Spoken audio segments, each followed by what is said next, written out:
जिसमें प्यारे भाई और बहनों आज के मनन चिंतन के लिए हम लेंगे सन मत्ती का सुसमाचार अध्याय 13 पद संख्या 44 से 46 तक। स्वर्ग का राज खेत में छिपे हुए खजाने के सदृश है, जिसे कोई मनुष्य पाता है और दोबारा छिपा देता है।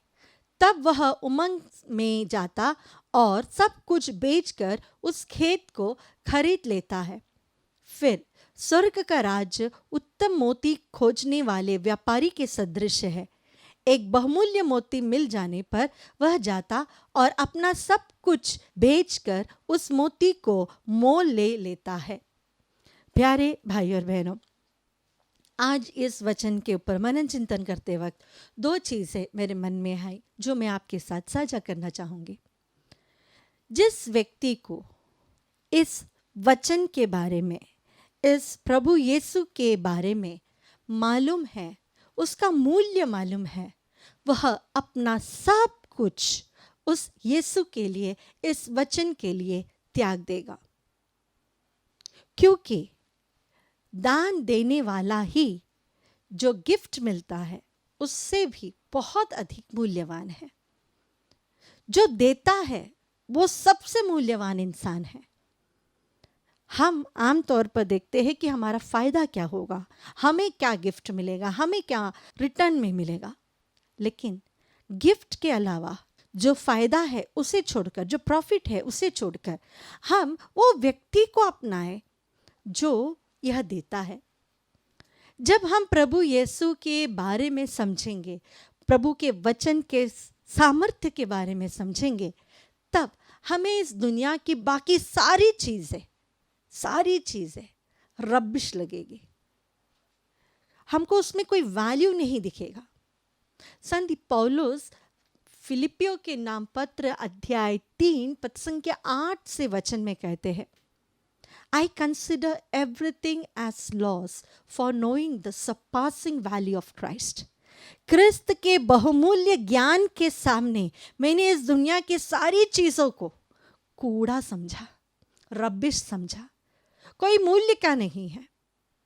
हमारे युवा युवतियां जब सोशल मीडिया लाइफ में बहुत एक्टिव रहते हैं, जब वे पैसा कमाने में बिजी हो जाते हैं, जब वो अपने रिलेशनशिप्स को हाई रखने के लिए, खुश रखने के लिए, उसके लिए मेहनत करते हैं, शायद हम भूल जाते हैं इससे भी अधिक हमें मेहनत करना है प्रभु को अपने जीवन में, प्रभु को अपने साथ रखने के लिए। कोई भी व्यक्ति जो यीशु को अपने साथ रखता है उसे बहुत सारी चीज़ों का त्याग करना पड़ता है। ऐसा कोई व्यक्ति हो जो इवेंजलाइजेशन के काम करते हैं या फिर सुसमाचार प्रचार के लिए चलते हैं, प्रचारक हो या कोई भी कलीसिया में गुरुजी है, कैटकिस्ट है, आपको पता होगा कितनी बार आपने आपके परिवार के फंक्शंस को दूर हटाकर प्रभु की सेविकाई के लिए आगे आए हैं। हर पुरोहित, हर धर्म बहन, हर वो व्यक्ति जो प्रभु के लिए समर्पित है, उन्होंने अपने जीवन में बहुत कुछ त्यागा है, बहुत कुछ त्यागा है। हम हमारे परिवार में नहीं जाते हैं फंक्शंस के लिए। हमारे परिवार में जितनी भी शादियां हो, मैं कभी नहीं गई हूँ, मैंने कोई शादी अटेंड नहीं की इतने सालों में, 25 सालों में एक भी शादी मेरे परिवार का मैंने नहीं अटेंड किया है। हमने उसे त्याग दिया। बहुत सारी चीज़ें हमने त्याग दिए हैं, बहुत सारी चीज़ें, क्योंकि हमने इस मोती को अपनाया है, हमने इस खजाने को अपनाया है। इसके लिए ना ही हम दुखी है और ना ही हम उदास है। इसलिए प्रभु कहते हैं वो खुश है, वो उमंग से भरे हुए हैं, क्योंकि उन्हें पता है ये मोती कितना बहुमूल्य है, उनको पता है ये खजाना कितना बड़ा है।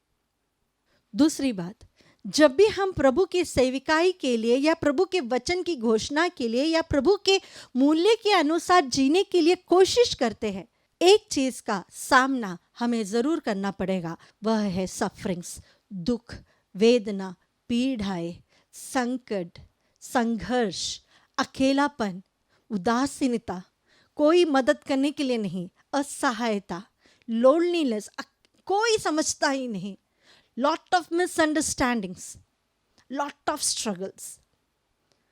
यह सारी चीजें पैकेज के साथ इस वचन के साथ आता है। इसीलिए ही संत पौलुस अपने पत्र में लिखते हैं कि मैंने इस वचन के लिए बहुत कष्ट सहा है, बहुत कष्ट सहा है। हर वो व्यक्ति जो वचन के अनुसार जीवन बिताना चाहता है, जो प्रभु यीशु को अपनाना चाहता है, उसे अपना क्रूस उठाना ही पड़ेगा। इसके अलावा और कोई रास्ता नहीं है।